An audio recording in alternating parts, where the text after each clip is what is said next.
Now, whatever you do, don't push this button. I am Groot. Uh-huh. I am Groot. That's right. I am Groot. No! No, that's the button that will kill everyone! What's good, YouTube? It's your boy Vontae the First, back again with another video, man. You guys already know we do at My Hero Academia every week, usually, you know what I'm saying? When Horikoshi drop, y'all know I'm gonna be here. If he don't drop, obviously, from health conditions and other stuff, when he's on break, obviously, you know we're gonna be on hiatus. Now, last chapter, we got a little bit more of Toga's backstory, a bit more like we revisited it for the most part, but also there are some little additional things that even reinforce her stance and how, you know, her existence in My Hero Academia, the world of it in general, because we knew that her quirk basically made her like want blood, like she was craving for blood and all this kind of stuff, and people seen that as weird and violent and just crazy. Even her own parents called her a monster, was wondering how they birthed a girl that was like demonic, quote unquote, and shit like that. And she basically, you know, thought about all this stuff again. And you have Ochako, who's trying to save her and stuff, or, you know, trying to redeem her, or doing something, you know, what heroes do, try to save people. But the thing is that, you know, Toga, she's like, we're way past that point. Like, I cannot get help for this because this is who I am. I'm going to stick with this. Had somebody help me back then that would have been, you know what I'm saying, the perfect time for me to actually, you know, be redeemed. And I like that you kind of notice that between like her, Shigaraki, and Dabi in certain instances, that they realized that they were either created, like manipulated or created into this way, or just unfortunate circumstances led them to whatever they, you know, that they are. So I like that they can acknowledge that, yeah, you know, unfortunate shit happened to us, but at the end of the day, we also are very accountable of our own actions. And I like that, you know what I'm saying? So let's just get into this next chapter. Oh yeah, actually no, before that, she ends up stabbing Ochako right in the gut. So yeah, I don't know what's gonna happen. Let's get into the motherfucker right now, man. Chapter, was it 393 of My Hero Academia? Let's get into it. All right, come to think of it, Toga-chan, why don't you pick out a villain name? The League of Villains in Days Gone By. A Girl's Ego. Okay, that's the title of the chapter. A Girl's Ego. Okay. All right. Indeed, come to think of it, you and the boss are the only ones who haven't chosen villain names. Choose one. You don't need one. So yeah, there's going to villain names. It's always good to see the League of Villains have their moments and these like flashbacks and all that, because to be honest, they're actually a really good group. I feel like Horikoshi, for the most part, he did really well with them. He could have done more with Mr. Compress a little bit and more with Spinner, but I feel like overall he still did a good job with Twice, Shiggy, Dabi, and Toga. So I'll give him like a 75% out of 100. I'll give him 80%. I think he did 80% well with them. All right, Dabi means cremation. Yep. Chui is a sucking / kissing onomatopoeia used by Toga. Bloody kiss, a pun that spells with the kanji for blood. Okay. I don't wanna, but having one helps build a reputation. The female vampire, Carmilla. I low-key like that. I mean, I was thinking of a vampire-esque name because, I mean, she is in Just in Blood. Bloody Kiss. Pikachu.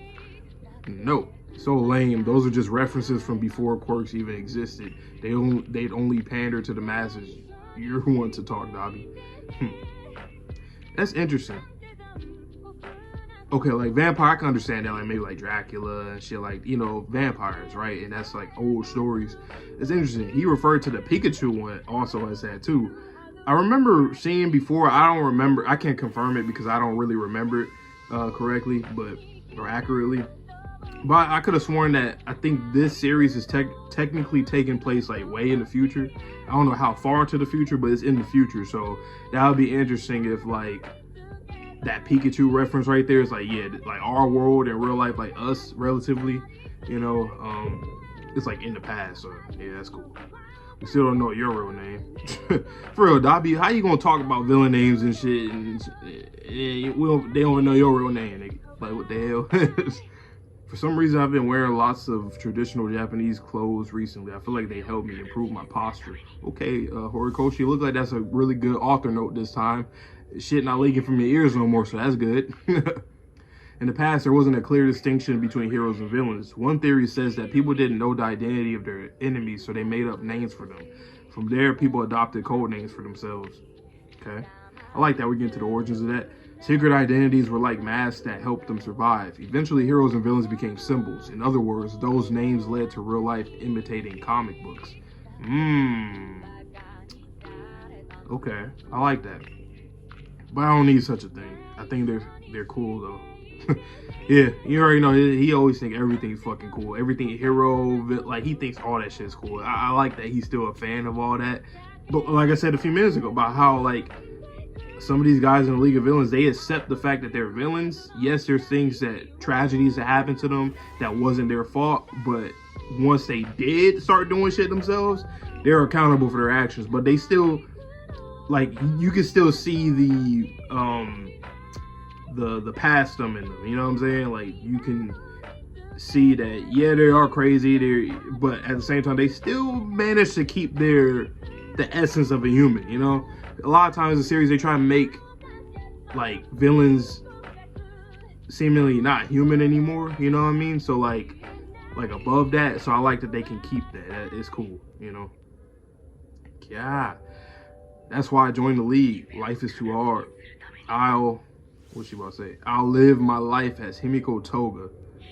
Don't apply to your standards. Oh shit, yeah, she fucking up Ochako. Goddamn, to decide that you should pity me. Yeah, I mean, I feel her. Like, she like, like me, I don't want your pity. I don't want none of this. So I want to see how Ochako answers her, you know? Because what if it's not necessarily pity? What if it's something different? You feel me? So I'm liking this fight. I would have said that I would have preferred the placement of this to be a little bit earlier in the arc, because we're getting really close to the conclusion. But because like we've kind of been all over the place, even with the Todoroki family shit. I think that should have been placed a little differently as well. So it is what it is, though. It's still good content nonetheless. Yeah, she fucking her up. God damn. I'm not trying to pity you. It's just float. She touched me, but right now floating doesn't put me at risk. You can use whatever pretty words you like, but in the end, aren't you trying to lock me up so they can execute me? And if that doesn't work out, you'll kill me, just like Gen-kun. Win or lose, live or die, this is a battle for survival. Oh shit, she is going crazy. Ochako, what you gonna answer? How you gonna answer? That is how most people would see it. If it's not pity, then it can only be ego. And if that's the case, sad man's legion. Then you shall die, hero. Wow. She's using the twices. She's using literally Ochako. She's using Sue. She's using I forget what's her name for a while. Pussycats. I think that's one of them. Yeah, I think. Yeah. That's a clean panel, Toga though. That's a clean panel, like all sideways and shit in the air. That's clean. And you see like the eyes from the silhouette from the twices that are like far in the back. Holy shit, what the fuck is going on? Oh, we're on a different battlefield? Okay, I see Jiro. I think it's Jiro. There's a lot of shit going on. Holy shit. Okay, helicopters over there. There's never been anything like this. As the generations go by, they're bound to get stronger and harder to control. The Quirk doomsday theory we've whispered about for years and years, but this is the day it's happening. Today. Oh my god. Look at Toga in the air. Oh yeah. I mean, yeah, I like that we're bringing that back up too. Like this whole doomsday theory, the Quirk doomsday theory, or the Quirk singularity shit, where like basically awaken Quirks everywhere, and that shit's fucking OP. Especially when more and more crazy Quirks in general come out, and then when you awaken these Quirks, it's like, what the fuck is that? You know what I'm saying? So, yeah. A girl and her feelings can change the world. Get her, crush her. Oh my god, Ochako, you better fucking run. Gunhead, I don't know if all that shit gonna work. Martial arts, I mean, it's working a little bit, I think. Shit, I don't know. I guess it kind of worked. All you've done is made us float. It's not like you managed to hurt us. I know, that's because zero gravity is not meant for hurting people. I would never feel happy about dropping a person out of the sky. Yeah, and Toga did just that. She said, fuck that, I'm gonna drop you out of the fucking sky. I don't give a fuck. With Ochako's Quirk too. It was splattered. Splat. If it's not pity, then it can only be ego. Maybe that's true. I can't pretend that you haven't killed people on purpose. Right. And this is, and you see, this is the thing I like about My Hero that I feel like it doesn't really get a lot of its, you know, credit for, which I already said on one case with the villains, how they're very, they can still keep their sanity and the type of person that they were before the madness, before becoming a villain. And I like that we can see instances of that even when they're like at the peak villainy, right? But I also like when the heroes can understand that, like, even though you want to save somebody, like Deku, same thing with him, like, you might have to kill him. You might have to do something that you might not want to do. And I like that they can at least acknowledge that, because I think Horikoshi at the end of the day, he might want to end up just like redeeming them or trying to, you know, that kind of situation. But at the very least, even though I don't really like that conclusion for everybody here, I will say that at the very least, I do like that they can acknowledge that maybe we can't do that, you know, or maybe you don't deserve that because you have killed people. Like she just said, you kill people on purpose. Like, maybe you don't deserve redeeming or saving, you know? So I like that they can acknowledge that though. But when I see your face, I can't help but wonder what happened for you to turn out like this. Same thing Deku said to Shiggy, basically. Kinda. Well, at least that's his, you know, his ideology or his perception of him. That day, when the world turned upside down, something must have happened to make you look so sad. That was your fault. Yes, but there's more to it. Listen to me, Himiko Toga. When we first met, I was scared because I didn't understand you. How could you smile so genuinely in the middle of a fight? Shut up. You'll live as Himiko Toga. Then be sure to kill as many people as you like so you can become whoever you like. Stop making that face. Die. Why won't you die already? I already pushed you away once, and I know this isn't your ideal world. It can only be your ego. And they both getting intense. I know that, but still, I've seen, and going back to her when she was looking at the people in the crowd cheering on for the heroes, so many happy faces. And then now we got the Ochako and Toga little kid thing, like how Deku and Shigaraki. I just wonder if the outcomes are going to be the same on both ends. That's something that I think won't happen, and it'll be dope to see. You should never try to hide your feelings or that face of yours. You've got such a lovely smile. I envy you. Ooh, wow. Okay. She's trying to get through to her, though. You're like some sort of deviant. I won't. What is she doing? I won't pretend I didn't see you smile. The fuck is she doing?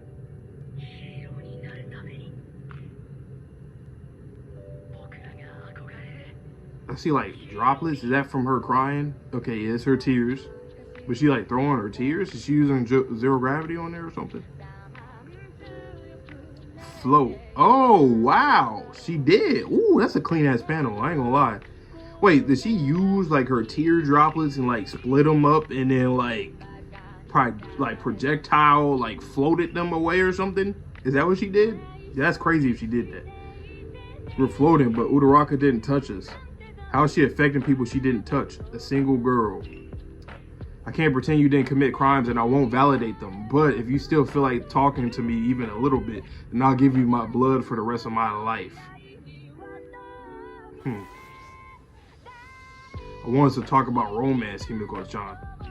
As Toga pretty much said to her before, deliver those feelings to her. Look at that. Ooh, look at that color panel. Okay.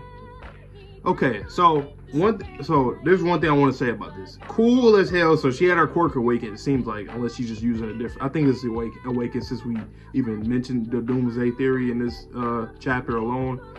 But that's clean though. She can use that's clean. She can just like use anything in the air, like little droplets of water and shit to like move people.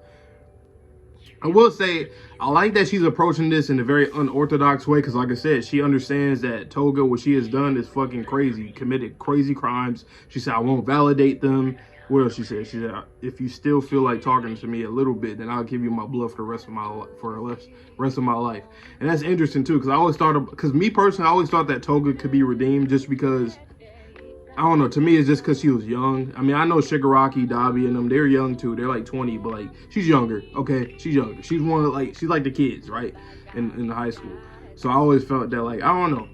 she likes Deku and Ochako. Like, she actually likes them too. So it's like, it's different from the other villains. She actually likes these people, right? Whether or not it's different, unorthodox, I mean, she still does at the end of the day. But I kind of like this approach because I was thinking like, okay, well, if you do try to redeem her, how would you try to like manage to keep her astray when it comes to like, you know, her quirk? Because that's been the whole thing, is about her quirk and how people reacted to her quirk. That's why it created her and made her into a villain. So even though Ochako is talking, I think she honestly, she's probably being very literal right now. Like, what if she actually is gonna give like her blood for the rest of her, supply her with her blood for the rest of her life or some shit? You feel me? Like, that might actually be a thing that will literally happen. She said we could talk about romance. Just like I said, what Toga was saying before. It's interesting though.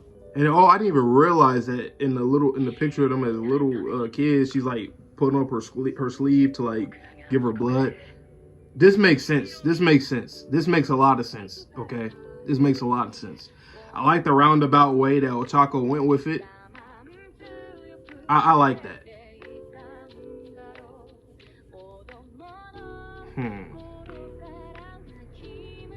I like that. That's actually really mature of her when you really think about it, because she understands like, yeah, what you did, you still gotta, you know, you still have to pay for what you did, right? But at the same time, since I know you need help, because I'm not gonna just act like, okay, well, you're a person that's not broken. You're broken, you know? And you actually do have like interest in me and some of my other classmates and shit too. So like, if anything, I want to talk to you. I want to speak to you. So we're probably gonna get that, like some scenes like that when she's like locked up in prison and stuff. That'd be cool to see later on, you know. I actually really liked this chapter. I really did. Ochako went off. Toga went off too a lot earlier. She was saying like, "Don't pity me."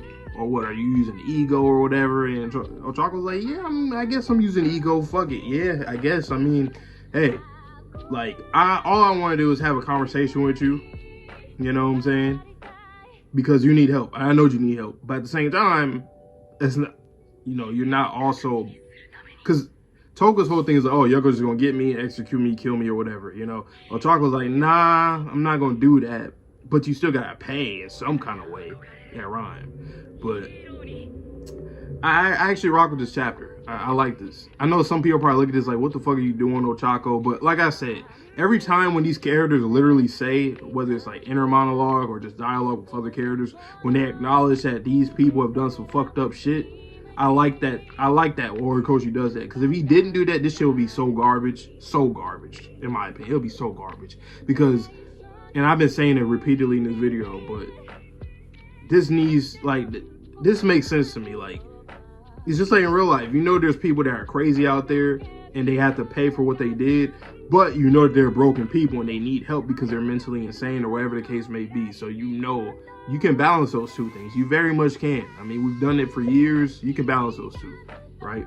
I mean, of course, it's your opinion at the end of the day, so it really doesn't matter. Like, even with Ochako, this might not even matter, but the fact that she can at least say this to Toga right now, and Toga can hear this, I think that helps a lot. But yeah, look at this fight is gonna pretty much end maybe next chapter, by the end of the next chapter, and then we're probably gonna go into what you call it, maybe Shigaraki and Deku, I believe, because I'm trying to think of any other, well, All Might and All for One, that's like another battle. But yeah, man, let me know down below how you guys felt about this chapter, my reaction, all that good stuff, man. I hope you guys all have a good one. Please stay safe, stay healthy, stay clean. See you guys all in the next video, and peace.